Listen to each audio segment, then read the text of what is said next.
My name is Lily, and I am 32 years old.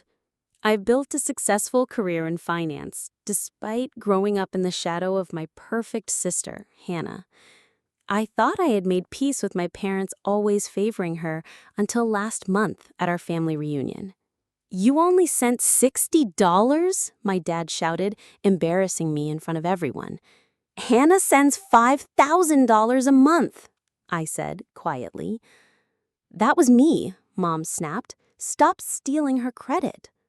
So I stopped the payments. If you have ever felt invisible in your own family, let me know where you are watching from and hit subscribe to follow my journey.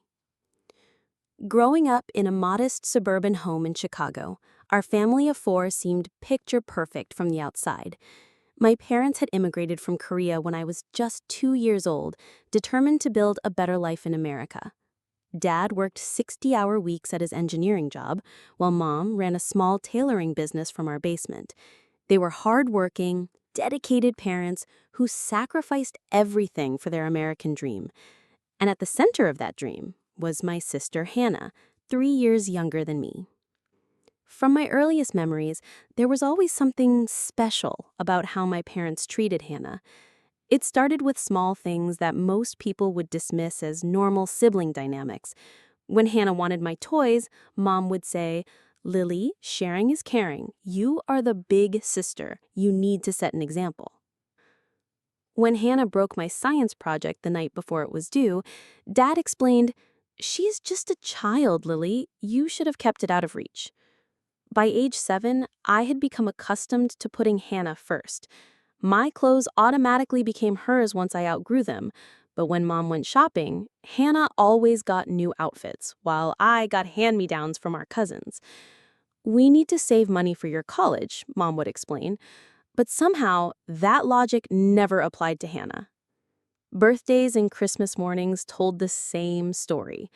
On my 10th birthday, I received a set of encyclopedias because they would help with school, while Hannah got the portable CD player I had been begging for all year.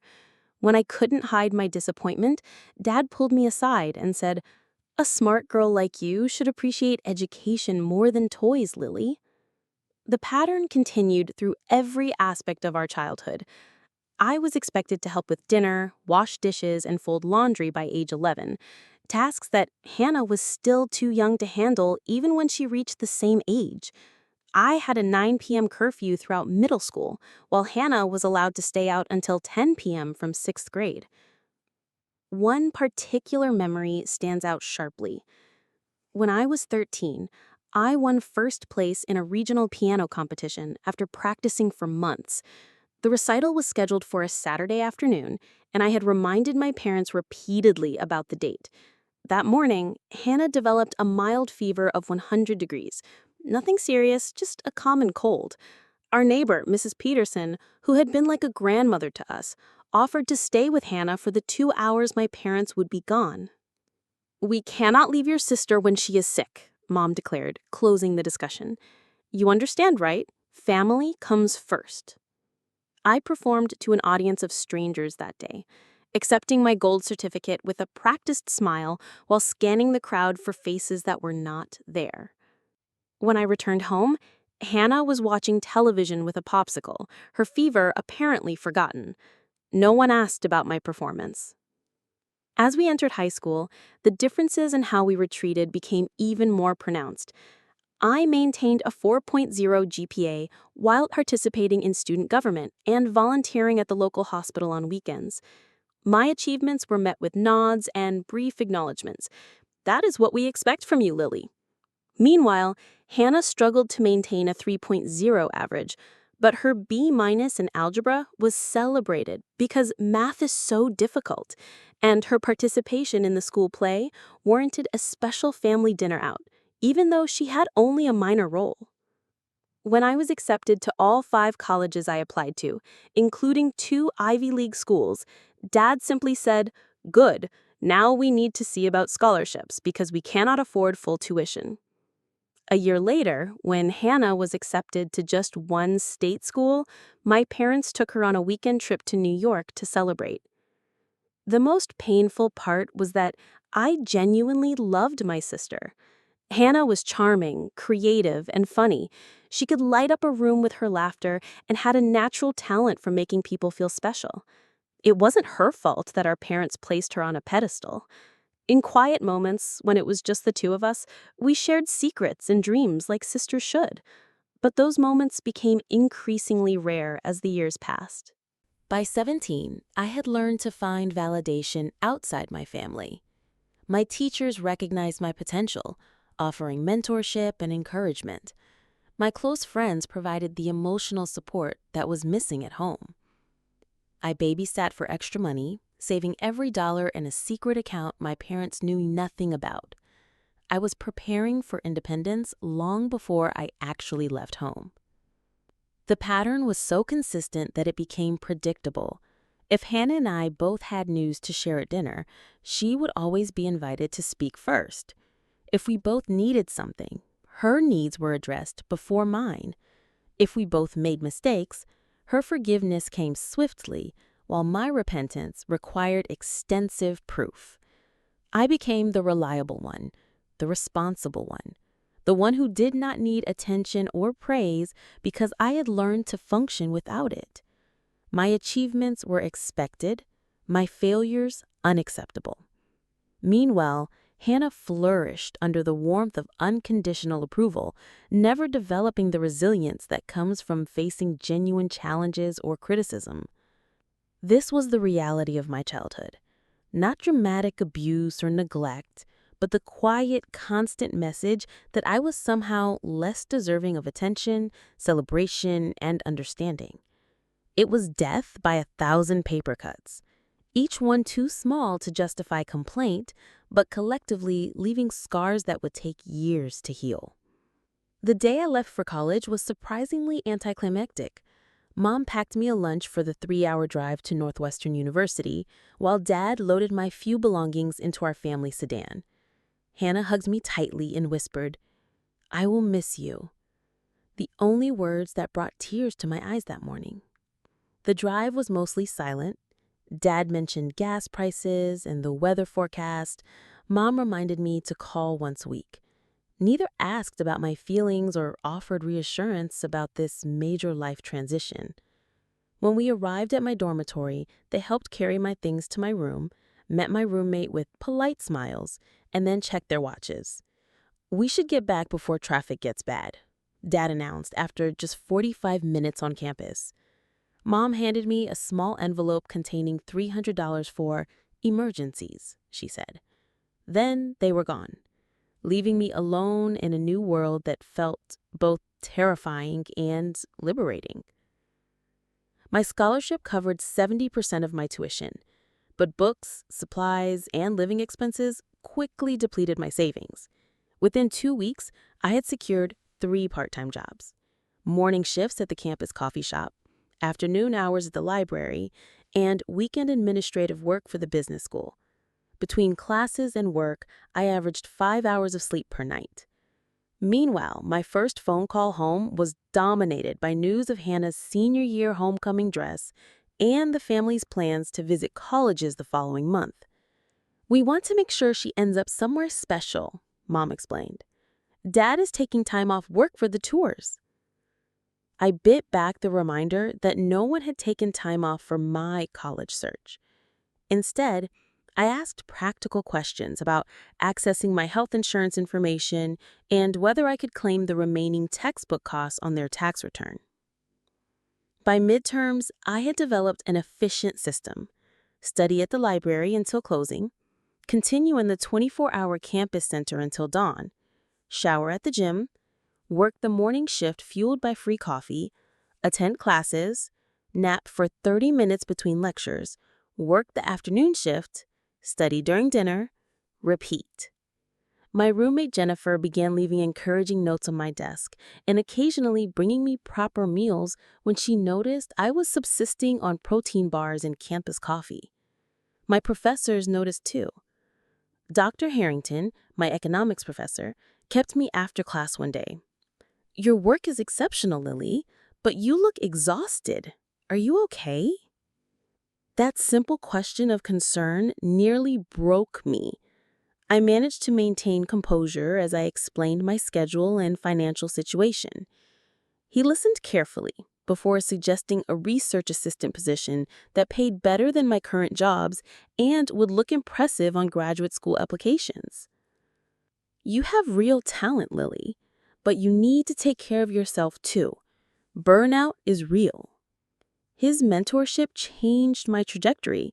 The research position not only improved my financial situation, but connected me with influential professors and industry professionals. I was able to drop one of my other jobs and occasionally get 6 hours of sleep instead of 5. Back home, Hannah was accepted to UCLA with a partial scholarship. My parents took out a second mortgage on their house to cover her full expenses, including an off-campus apartment because dorm life would be too stressful for her. During our weekly calls, Mom detailed the shopping trips for Hannah's dorm room decor and the special graduation party they were planning. "Will you come home for her graduation?" Mom asked. "I cannot," I replied. "I have finals that week and cannot miss them." The disapproval was palpable through the phone. "Family should come first, Lily. You always choose other priorities." I did not mention that no one had attended my high school graduation dinner because Hannah had a dance recital the same evening. Some arguments were not worth having. As semesters passed, the calls home became shorter and less frequent. I immersed myself in campus life, making close friends who appreciated my dedication and intelligence. I joined the investment club and discovered a passion for financial analysis. I dated occasionally, but kept relationships casual, unable to fully trust anyone with my deepest feelings. My junior year, Hannah decided that UCLA was not the right fit and transferred to NYU to study fashion merchandising. This required additional financial support from our parents, which they provided without question. Meanwhile, I was applying for prestigious summer internships to bolster my resume and earning potential. When I secured an internship at Goldman Sachs for the summer, I called home with the news. Dad answered with a distracted hello, and I could hear Hannah talking animatedly in the background. "Dad, I got the Goldman internship. Only 8 people from Northwestern were selected." "That is nice, Lily," he replied. "Can I call you back? We are helping Hannah prepare for her interview with the fashion magazine. It is very important." He never called back. By senior year, I had multiple job offers from top financial firms. I graduated summa cum laude with honors in economics and a minor in data science. My parents did attend my graduation ceremony, arriving late and leaving immediately after for their flight back home. The celebration dinner was at an upscale restaurant near campus, paid for with my own internship earnings. Mom spent most of the meal showing me photos of Hannah's new apartment in New York and explaining how they were helping her network in the fashion industry. "She is struggling a bit with her classes," Mom confided, "but her professor says she has amazing creative vision. We are so proud." "And are you proud of me, too?" I asked quietly, surprising myself with the vulnerability.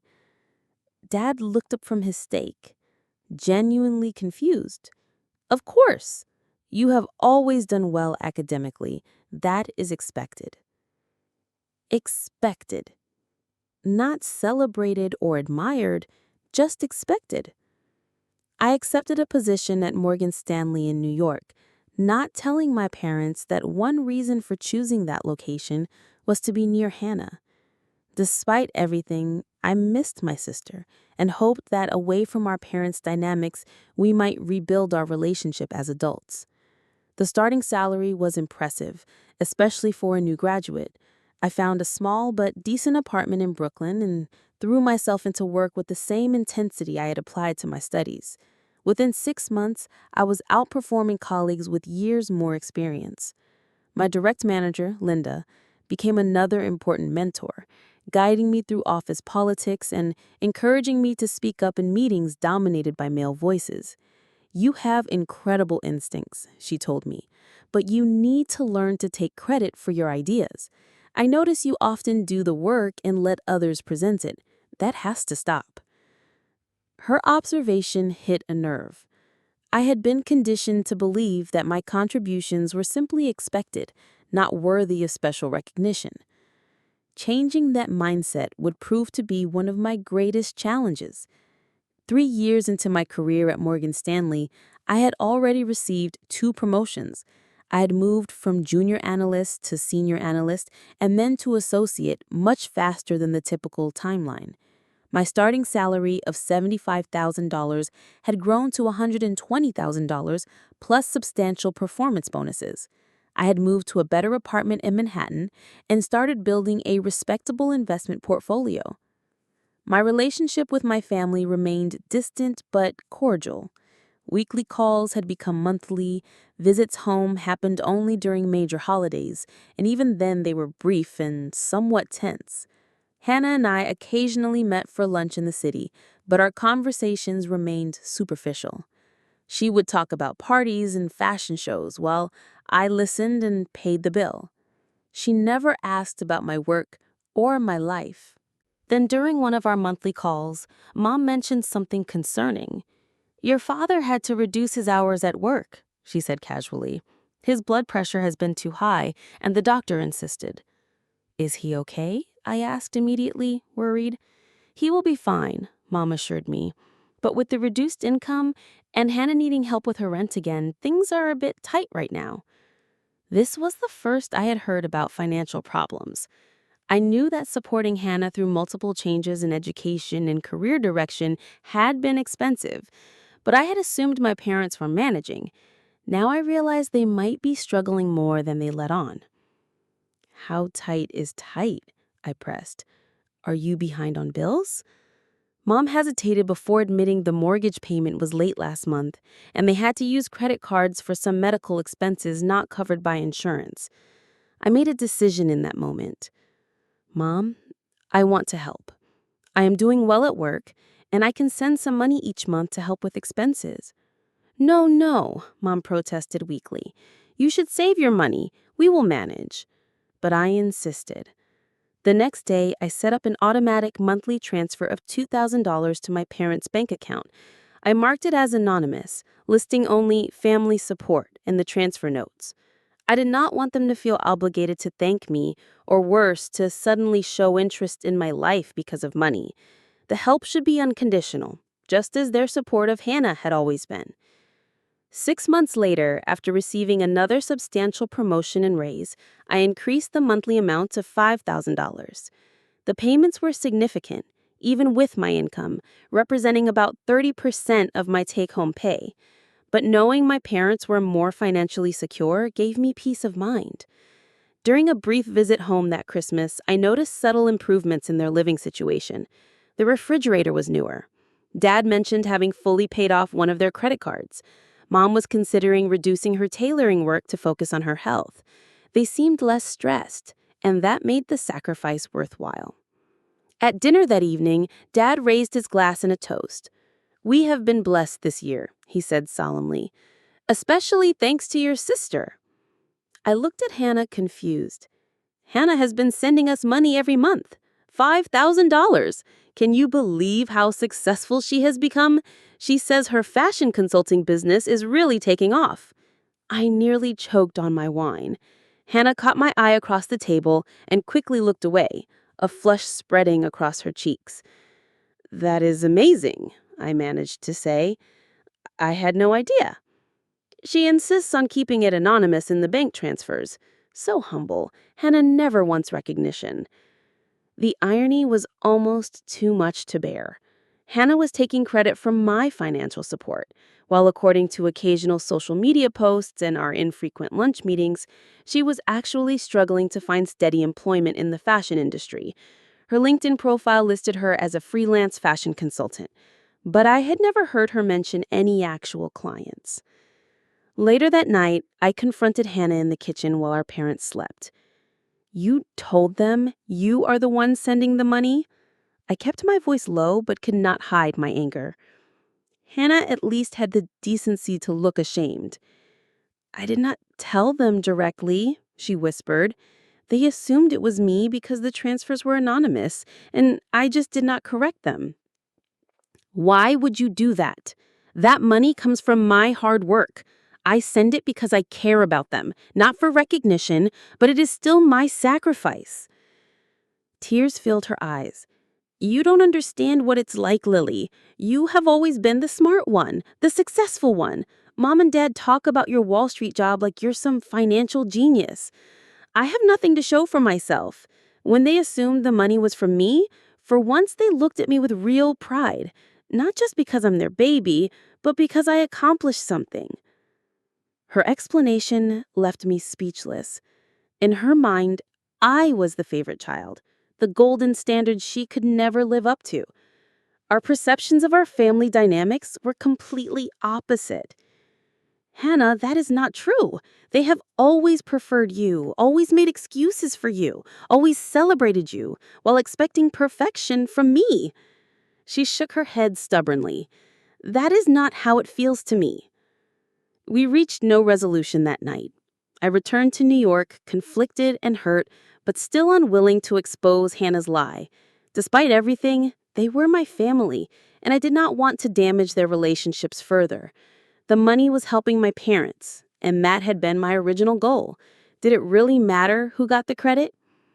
So I continued the monthly transfers, telling myself that family support transcended recognition. Each time I processed the payment, I felt a mix of resentment and resignation. This pattern continued for almost 4 years, during which my career continued to flourish, while, from what little I gathered, Hannah bounced between temporary jobs and creative endeavors that never quite materialized into stable employment. During those years, I threw myself even more intensely into my work. I rarely dated, rarely took vacations, and built few close friendships outside of professional connections. My apartment was beautifully furnished, but rarely saw visitors. My life was successful by external metrics, but increasingly hollow in ways that mattered more. Each family call brought news of how Hannah remained the center of my parents' world. They traveled to New York to see her fashion installations, but never contacted me during these visits. They remembered her birthday with elaborate gifts while sending me generic gift cards, and they continued to praise her generosity in supporting them financially, never knowing the truth. I told myself it did not matter. I told myself I had made peace with my role in the family. I told myself I was above needing their approval or recognition. I was lying to myself. The isolation began to affect other areas of my life. At work, despite my professional success, I struggled to form meaningful connections with colleagues. I was respected for my analytical skills and work ethic, but few people knew anything about my personal life. I kept conversations surface level, deflecting any attempts at deeper friendship. My dating life followed a similar pattern. I would meet intelligent, successful men through work or social events, but relationships never progressed beyond a few months.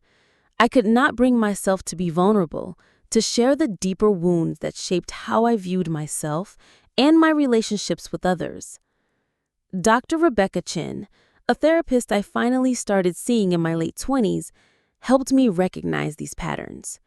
You have learned to survive by being self-sufficient, she explained during one of our sessions.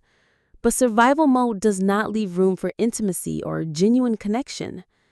The therapy helped me understand the psychological impact of my childhood experiences, but changing ingrained behaviors proved more challenging.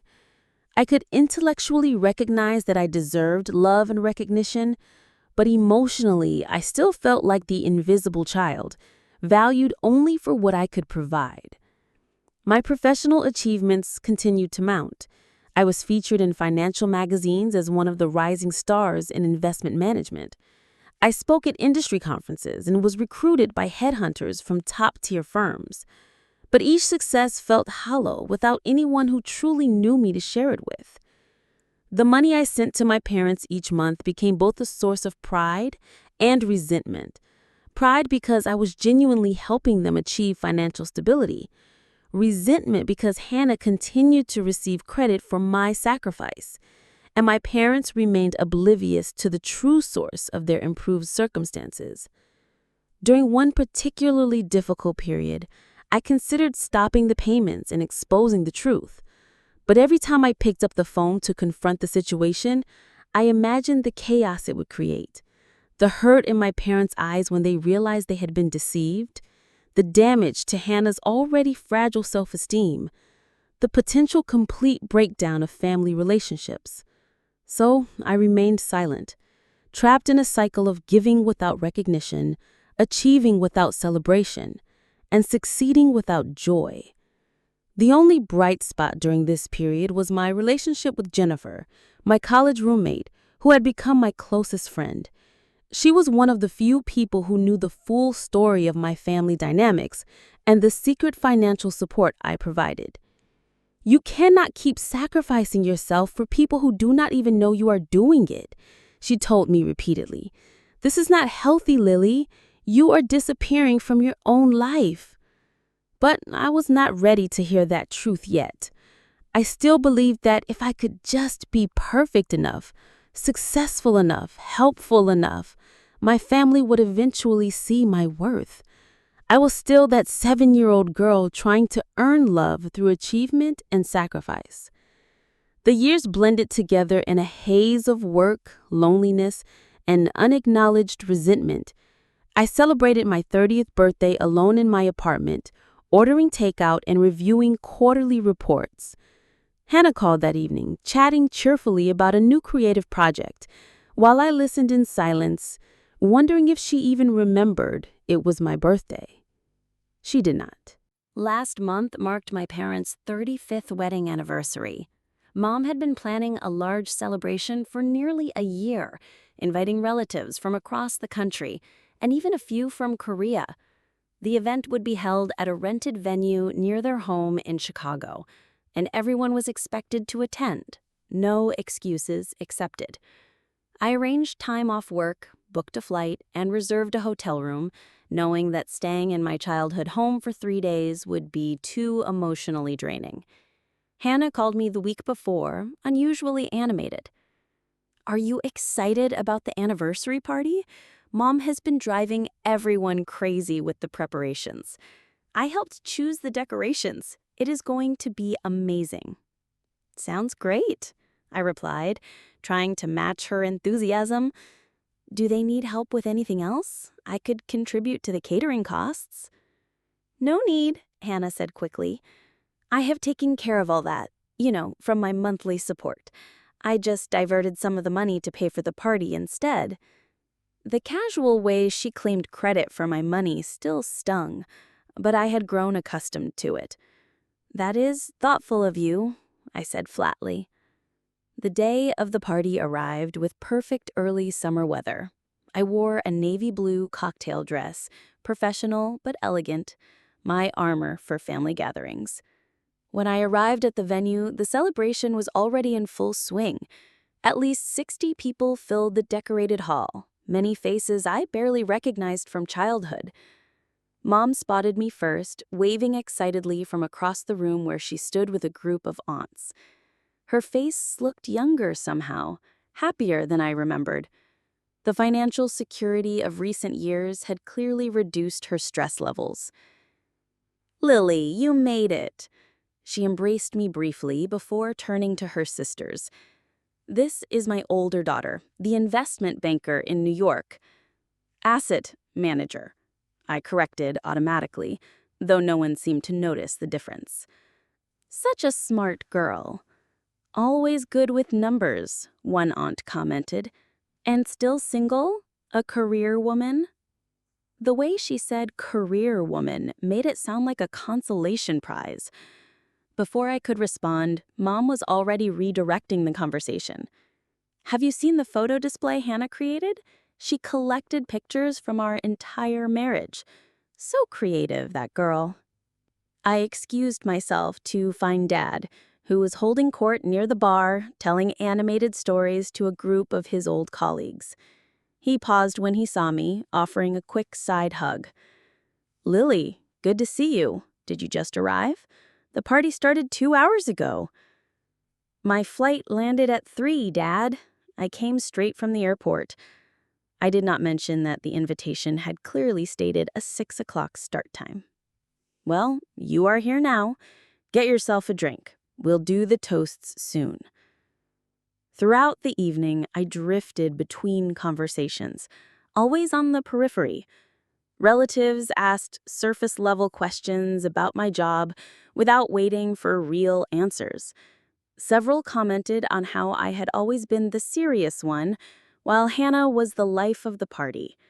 I maintained a pleasant smile and kept my responses brief and positive. The formal program began with a series of toasts to my parents. Various family members shared memories and congratulations. Hannah gave a tearful speech about our parents' loving example, which received enthusiastic applause. When it was my turn, I spoke about their work ethic and determination, qualities I had genuinely admired and emulated. The response was polite, but subdued. After the toasts, gifts were presented. Most were symbolic or sentimental: photo albums, framed poems, handcrafted items. I had sent a large flower arrangement that morning and brought a card with me containing a check for $60, a symbolic amount for luck rather than a main gift. I planned to discuss setting up a vacation fund for them privately, away from the public gift-giving. When Dad opened my card, his expression changed. He looked at the check, then at me, confusion turning to disappointment and then anger. "You only sent $60? He shouted, misreading the amount in his agitation and embarrassing me in front of everyone gathered around the gift table. "Hannah sends $5,000 a month." A horrified silence fell over the immediate area. I felt blood rush to my face as dozens of eyes turned toward me. "I was that," I said quietly, the words slipping out before I could stop them. Mom stepped forward quickly, her face tight with annoyance. "Stop stealing her credit. Why must you always compete with your sister?" Murmurs spread through the crowd. An uncle patted my shoulder awkwardly. "No need to be jealous of your sister's success, Lily. You have your job, and she has her creativity." I stood frozen, humiliation washing over me in waves. Hannah was nowhere to be seen, having conveniently disappeared when the conversation turned to money. My father was still glaring at the check as if it were a personal insult, rather than a token accompanying my real gifts.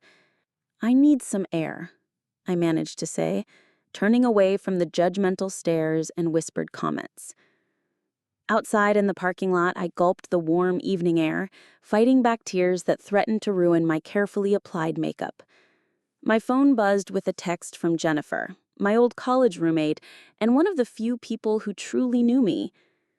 "How's the family circus going?" she had written. I typed back, "They think I sent 60 cents instead of dollars as a gift, while believing Hannah has been supporting them for years with my money. I can't do this anymore." Jennifer's response was immediate. "Oh, honey, I'm so sorry. What are you going to do?" A strange calm settled over me as I made my decision. I'm going to stop the payments. All of them. I opened my banking app right there in the parking lot and canceled the automatic transfer scheduled for the 1st of the next month. 4 years and over $200,000 later, I was finally cutting the financial cord. The relief was immediate and surprising. The next morning, I changed my flight to return to New York immediately. No one called to check on me or ask why I had disappeared from the celebration. No one noticed I had left the city. I was invisible to my family, except when I was being criticized or compared unfavorably to Hannah. On the flight home, I made another decision. I would wait and see what happened when the money stopped flowing. I would wait for them to come to me. Exactly 32 days after the anniversary party, My phone rang with my parents' home number. It was the first time they had initiated contact since I had left Chicago. I let it ring several times, my finger hovering over the decline button before finally answering. "Hello, Lily." My father's voice sounded strained. "How are you?" "I am fine, Dad. How are you and Mom?" I kept my tone neutral, professional almost. "We are concerned." He cleared his throat uncomfortably. "There seems to be a problem with Hannah's monthly transfer. It did not arrive on the 1st as usual." So they still believed the money came from Hannah. Despite everything, the assumption stung. "That is strange," I replied, my voice steady. "Have you asked Hannah about it?" "We did, but she said there must be a bank error. She said she would look into it, but it has been 2 weeks now and we have expenses that we're counting on that money." I closed my eyes, gathering my resolve. "Dad, I need to tell you something important. Those monthly transfers were never from Hannah. They were from me. I have been sending you $5,000 every month for the past 4 years." Silence filled the line, then a short, uncomfortable laugh. "That is not funny, Lily. Why would you say something like that about your sister?" "It is not a joke. I can prove it. I have records of every transfer from my account to yours since August 4 years ago. Originally $2,000 per month, then increased to $5,000 after my promotion." "This is ridiculous." Dad's voice hardened. "Are you that jealous of your sister's success that you would make up stories to discredit her? I expected better from you." His immediate dismissal of my truth was exactly what I had feared and precisely why I had never corrected their assumption years ago. But I was done being invisible. "Check your bank statements, Dad. The transfers come from account number ending in 4736. That is my personal checking account. I can email you all the confirmation receipts if you need proof." "I do not need to check anything," he insisted, but his voice had lost some conviction. "Hannah told us about her fashion consulting business. She has important clients." "Then why is her LinkedIn profile still listing her as seeking employment? Why does she keep asking me for loans that she never repays? Why did she move to a cheaper apartment last month?" The questions tumbled out, years of observations I had kept to myself. Dad had no immediate response. I could hear Mom in the background asking what was wrong. "I am sending you the proof right now." I pulled up my email on my laptop. All the transfer receipts, bank statements, everything. I never said anything before because I did not want recognition. I just wanted to help. But I cannot let this lie continue, especially after what happened at your anniversary party. I composed the email quickly, attaching PDFs of 4 years' worth of bank transactions, all clearly showing transfers from my account to theirs. I also included screenshots of the cancellation confirmation when I had stopped the automatic payments. "Check your email in 5 minutes and then call me back if you want to talk, but only if you are ready to hear the truth." I ended the call and waited. 20 minutes passed, then 30. My phone remained silent. An hour later, I received a notification that my email had been opened, but still no call. Finally, around 9 that evening, my phone rang again. This time, it was my mother. "How could you do this to your sister?" she demanded without preamble. "She told us everything, how you have always been jealous of her, how you were trying to make her look bad because she finally found success." My heart sank. "Mom, did you actually look at the documents I sent? The proof is right there." "Documents can be manipulated," she dismissed. "We know our daughter. Hannah would never lie to us." The irony was almost laughable. "Mom, please just look at your own bank statements. Call the bank if you don't believe me. Ask them who has been making those transfers." "We don't need to involve strangers in family matters," she said stiffly. "Hannah explained that she has been routing the money through your account for tax purposes. That is why your name might be on some paperwork." The elaborate lie took my breath away. Hannah had thought quickly to protect herself, inventing a financial arrangement that my financially insophisticated parents might believe. "That is not how taxes work, Mom. That would be tax fraud, and I would never participate in something like that. I'm a licensed financial professional. I could lose my career." There was a slight hesitation before she responded. "Well, Hannah said you agreed to help her. She said you were finally trying to be a supportive sister." "Call the bank," I repeated firmly. "Just call them and ask. That's all I'm asking." The conversation ended shortly after that, with no resolution and no acknowledgement of my truth. I spent that night alternating between anger and grief, wondering if there was any relationship left to salvage with my family. 3 days later, my father called again. His voice was different this time, subdued. "We contacted the bank," he said, without greeting. "They confirmed the transfers came from your personal account, not Hannah's, not a joint account. Yours." "Yes," I said simply. "Why didn't you tell us it was you all this time?" I took a deep breath. "Would you have believed me? You didn't believe me 3 days ago with all the evidence right in front of you." He had no answer for that. "There's something else you should know," he continued, after a long pause. "We spoke with Hannah again, tried to understand why she would claim credit for your generosity. She broke down and admitted some things. She has been unemployed for nearly 8 months. The fashion business never existed. She has significant credit card debt and has been borrowing money from friends to maintain appearances." The admission did not surprise me, but the fact that my parents had finally seen through Hannah's facade did. "I'm sorry," I said, not entirely sure what I was apologizing for. "No." Dad's voice cracked slightly. "We are the ones who should be sorry. We believed what we wanted to believe, and we have not been fair to you. Not now, and maybe not ever." It was the closest thing to an apology I had ever received from my father.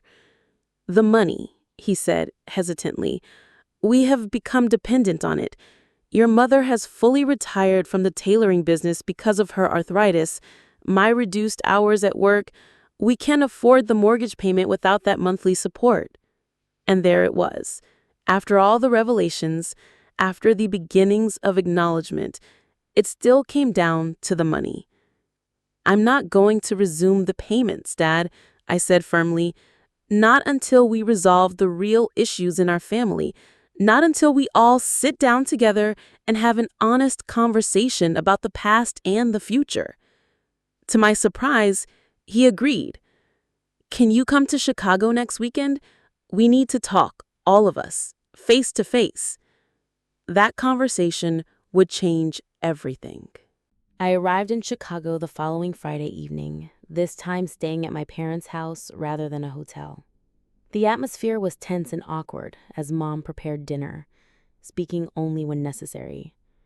Dad retreated to his study, emerging only when called for the meal. Hannah arrived late, her eyes red and puffy from crying. We ate in uncomfortable silence. The only sounds, the clink of silverware against plates and occasional requests to pass the salt. Finally, when we had finished and Mom began clearing dishes, I spoke up. "We need to talk.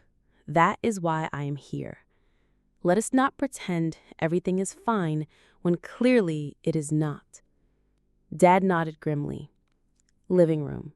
5 minutes. We gathered in the formal living room, the one reserved for guests and special occasions.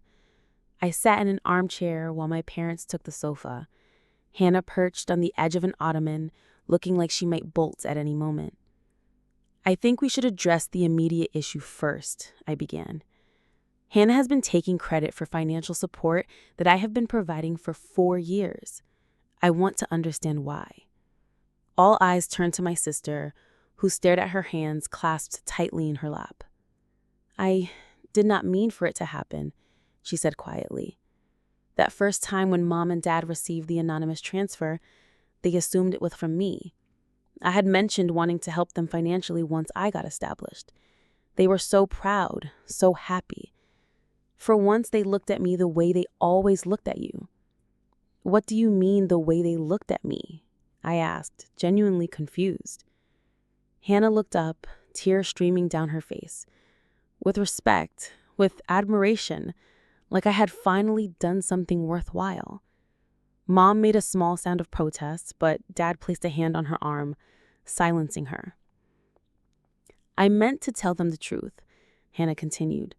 But then the next month, another transfer came, and they were so excited about my supposed success. It became harder and harder to admit the lie. And then I started believing it myself. Like maybe if I pretended to be successful long enough, it would become real. But it never did.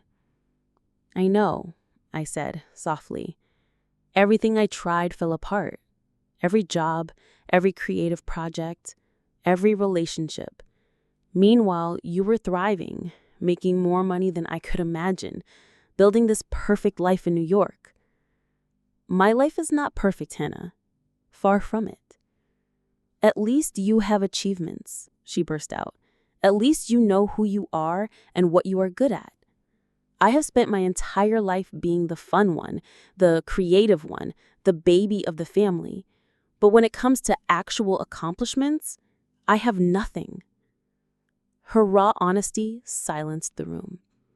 I looked at my parents, watching their reactions. Mom was crying silently while Dad stared straight ahead, his jaw clenched. I think, I said carefully, this goes much deeper than the money. This is about how we were raised, the roles we were assigned in this family, and the expectations placed on each of us. I turned to my parents. My entire childhood, I felt like I was less important than Hannah. Every sacrifice was expected of me because I was the older sister.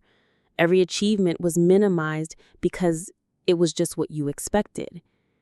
Meanwhile, Hannah was celebrated for the smallest accomplishments, forgiven for every mistake, and given support I never received. Mom began to shake her head in denial, but Dad stopped her again. Let her speak, he said quietly. We need to hear this. So I spoke. I told them about the piano recital they missed, the birthdays that felt like obligations rather than celebrations, the constant message that my needs came second. I described the loneliness of college without their support, the hurt of graduations where Hannah's future dominated conversation, the years of feeling invisible unless I was being useful. When I finished, the silence was deafening. Then, to my surprise, Dad spoke. You are right, Lily. We failed you. Not because we did not love you, but because we took you for granted. You were always so capable, so independent. Hannah seemed to need us more, so we gave her more attention. We never considered that you needed us too, just in different ways. His acknowledgement broke something open inside me. Tears I had held back for decades finally flowed freely. All I ever wanted was for you to be proud of me, I whispered. Not because I was useful or successful or responsible, but just because I was your daughter too. Mom moved from the sofa to kneel beside my chair, taking my hands in hers. She shook her head in denial, but Dad stopped her again. Let her speak, he said quietly. We need to hear this. So I spoke. I told them about the piano recital they missed, the birthdays that felt like obligations rather than celebrations, the constant message that my needs came second. I described the loneliness of college without their support, the hurt of graduations where Hannah's future dominated conversation, the years of feeling invisible unless I was being useful. When I finished, the silence was deafening. Then, to my surprise, Dad spoke. You are right, Lily. We failed you. Not because we did not love you, but because we took you for granted. You were always so capable, so independent. Hannah seemed to need us more, so we gave her more attention. We never considered that you needed us too, just in different ways. His acknowledgement broke something open inside me. Tears I had held back for decades finally flowed freely. All I ever wanted was for you to be proud of me, I whispered. Not because I was useful or successful or responsible, but just because I was your daughter too. Mom moved from the sofa to kneel beside my chair, taking my hands in hers. She took my hands in hers. She admitted we were wrong. So wrong. You deserved better from us. Both of you deserved better. She looked between Hannah and me. We thought we were doing our best, but we created this competition between you. We made Lily feel unloved and Hannah feel inadequate. What kind of parents does that make us? Human ones, I said, squeezing her hands. Imperfect like all of us. The conversation continued late into the night. Hannah admitted her envy of my academic success and financial stability. I confessed my jealousy of her creativity and the unconditional love she seemed to receive. Our parents acknowledged their role in creating and reinforcing these dynamics, often unconsciously. By dawn, we were exhausted but somehow lighter. Nothing had been fully resolved, but the truth had finally been spoken aloud after decades of silence. It was a beginning. Before I left Chicago that Sunday, I had individual conversations with each family member. With Hannah, I established boundaries around money but offered to help her find career counseling and possibly internships in New York if she was serious about starting fresh. With Mom, I accepted her tearful apology and promised more frequent visits, but also made it clear that our relationship needed to be more reciprocal. With Dad, I was most direct. I will not resume the monthly payments, I told him firmly. That created an unhealthy dynamic and it enabled Hannah's deception. But I will help you and Mom create a realistic budget and retirement plan based on your actual income. And for genuine emergencies, I will always be there. He nodded, accepting my terms without argument. I am proud of you, Lily, he said, the words I had longed to hear for so long. Not because of your money or your job, but because of who you are, your strength, your integrity. I should have told you that every day of your life. Better late than never, I replied, allowing him to pull me into a proper hug for what felt like the first time. As for Hannah, our conversation revealed how much healing she needed to do as well. The patterns established in childhood had left her insecure and dependent, unable to forge her own identity separate from being the favorite child. I don't know who I am without their approval, she admitted. You had to become independent because they pushed you away. I never learned how because they always cushioned me from consequences. Then maybe that's what you need to discover now, I suggested. Who Hannah is when she is standing on her own 2 feet, making her own choices, facing her own challenges. She agreed to enter therapy and to take a retail job to start addressing her debt. Small steps, but significant ones, towards independence and honesty. None of us harbored illusions that 4 days of difficult conversations could undo decades of dysfunctional family patterns.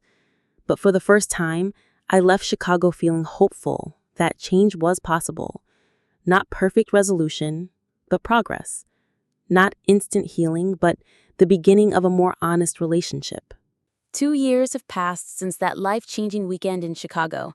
So much has changed, yet some things remain works in progress, as they probably always will be in families as complex as ours. My career continued to flourish.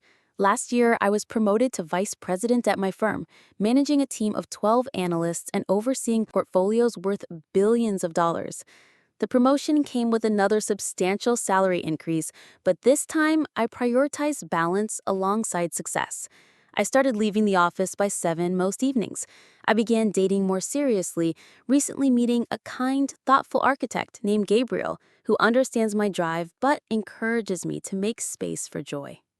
We've been together for 8 months now, and for the first time in my life, I feel safe enough to be vulnerable with someone. Hannah has undergone perhaps the most dramatic transformation. After 6 months of therapy and working retail, she discovered a genuine talent for visual merchandising. She enrolled in a certificate program and now works as an assistant visual merchandiser for a department store chain. The position suits her creative instincts, but provides the structure she needs. She still struggles with comparing herself to me, but less frequently and with more self-awareness. She has been steadily repaying her debts and recently moved into her own studio apartment without financial help from anyone. Last month, she called just to tell me she was proud of how I handled a difficult client situation I had mentioned previously. The simple acknowledgement meant more than any award or promotion. My parents have adjusted to their new financial reality. Dad increased his work hours slightly, and Mom took on a few select tailoring clients whose work she genuinely enjoys. They downsized to a smaller house, reducing their mortgage substantially. I helped them create a realistic budget and set up automatic payments for their bills. For their anniversary last year, I took them on a weekend trip to Michigan, focused on creating memories rather than material gifts. We visited art museums and shared meals where conversations flowed naturally for the first time in decades. The healing process has not been linear. We have had setbacks and difficult moments. Dad occasionally slips into old patterns of comparing us or dismissing my feelings. Mom sometimes still coddles Hannah out of habit. Old wounds do not disappear overnight, and sometimes innocent comments reopen them unexpectedly. The difference is that now we talk about these dynamics openly. We name them, we address them, we apologize when necessary and forgive when possible. We are learning slowly and imperfectly how to be a healthier family. My own healing journey required professional help as well. Weekly sessions with Dr. Larson, a therapist specializing in family trauma, helped me recognize how deeply my childhood experiences had shaped my adult behaviors. My workaholic tendencies, difficulty accepting praise, reluctance to ask for help, and wariness in romantic relationships all stemmed from those early messages about my worth being tied to my usefulness. The goal is not to forget or to pretend the past did not happen, Dr. Larson told me. The goal is to understand how it shaped you, take what serves you, and consciously release what does not. Gradually, I learned to set boundaries without guilt. I practiced receiving compliments without deflecting. I allowed myself to need others and to express that need openly. I recognized that vulnerability is not weakness, but courage. Perhaps the most profound shift came in how I view myself. For so long, I had defined my worth through achievement, productivity, and financial success. If I was not excelling, I was failing. If I was not useful, I was worthless. Breaking free from that mindset has been my greatest challenge and my most meaningful victory. I no longer send regular payments to my parents, but I do contribute to a family emergency fund that we established together. Transparency and clear boundaries have replaced secretive transfers and assumed obligations.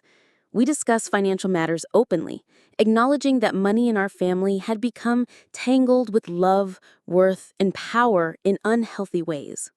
Hannah and I speak weekly now, our conversations increasingly honest and supportive. We are learning to be sisters without competition, to celebrate each other's unique strengths without comparison.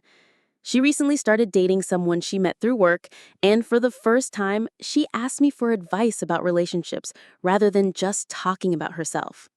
My relationship with my parents have evolved into something more adult and equal. They still occasionally fall into old patterns, but now I can gently point this out without anger or resentment. Dad has become more expressive with his pride in both his daughters, making a conscious effort to acknowledge our different kinds of success. Mom calls regularly just to chat, not only when she needs something or wants to talk about Hannah. Last week, she asked about my work project and actually listened to my explanation without changing the subject to Hannah's latest creative endeavor. The journey has taught me that sometimes you have to break a pattern to heal it. Sometimes you have to stand firm in your truth, even when those you love resist hearing it. Sometimes the most loving thing you can do is refuse to participate in a dynamic that hurts everyone involved. I have learned that forgiveness doesn't mean forgetting or pretending harm never occurred. It means choosing to move forward without allowing past wounds to determine your future. It means recognizing that people can change when given the opportunity and motivation to do so. Most importantly, I have learned that my value was never dependent on what I could provide, achieve, or endure. My worth was inherent all along, just as Hannah's was. We were both deserving of love, recognition, and support, just in different ways that our parents struggled to provide.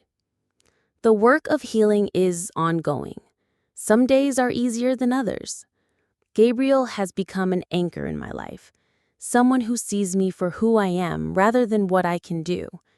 When I slip into old patterns of overworking or self-sacrifice, he gently reminds me that I deserve rest and care too. "You do not have to earn love," he told me recently when I was stressing about planning the perfect birthday celebration for him. "You already have it." Those words still bring tears to my eyes because for 30 years, I believed the opposite. My relationship with work has transformed as well. I am still ambitious and dedicated, but success no longer feels like survival. I can enjoy achievements without the desperate need for validation that once drove me. I can make mistakes without feeling like my worth is diminished. The team I manage knows me as someone who works hard, but also takes vacations. Someone who celebrates their successes genuinely and supports them through challenges. I have become the mentor I wished I had during those lonely early years in my career. Hannah recently sent me a photo of her latest store display, a sophisticated arrangement that had caught the attention of corporate management. "Learned from the best big sister," she wrote, and I knew she meant it sincerely rather than competitively. We have plans to visit Korea together next year, something neither of us had ever considered before. We want to understand more about our parents' journey and perhaps heal some generational wounds that shaped how they raised us. My parents are planning to visit New York next month, and for the first time, I am looking forward to showing them my life. Not to prove anything or seek approval, but to share the world I have built with people I love despite our complicated history. The financial boundaries I set 2 years ago remain firm. I contribute to their emergency fund and help them create a sustainable retirement plan. But the days of secret payments and unacknowledged sacrifice are over. Money in our family is now discussed openly and fairly. Dr. Larson recently asked me what I had learned from this entire experience. My answers surprised even me. "I learned that love should not require you to disappear," I said. "Real love sees you, acknowledges you, and celebrates you for who you are. Everything else is just expectation or obligation dressed up as care." The little girl who performed piano recitals to empty audiences finally has people in the seats who cheer for her not because she is perfect or useful or successful, but because she is worthy of love exactly as she is. If you have ever felt invisible in your own family, if you have carried the weight of expectations while watching others receive the warmth of unconditional love, know this: you are not alone. Your feelings are valid. Your needs matter. And it is never too late to speak your truth and create healthier boundaries. Sometimes you have to lose something to find yourself. And when you find yourself, the relationships that matter will find their way back to you, not in the form you expected, but in the form you deserve. I still keep that first check I wrote to my parents, the $60 gift that started everything, framed in my office, not as a reminder of pain, but as a symbol of the moment I chose myself, the moment I decided that being seen and valued was worth the risk of losing people who only loved what I could provide. That choice led to the most difficult conversations of my life, but also to the most authentic relationships I have ever had. It led to genuine love, both romantic and familial. It led to professional success that feels fulfilling rather than desperate. It led to peace. The journey from invisible to visible, from useful to valued, from surviving to thriving is not easy, but it is possible, and it is worth it.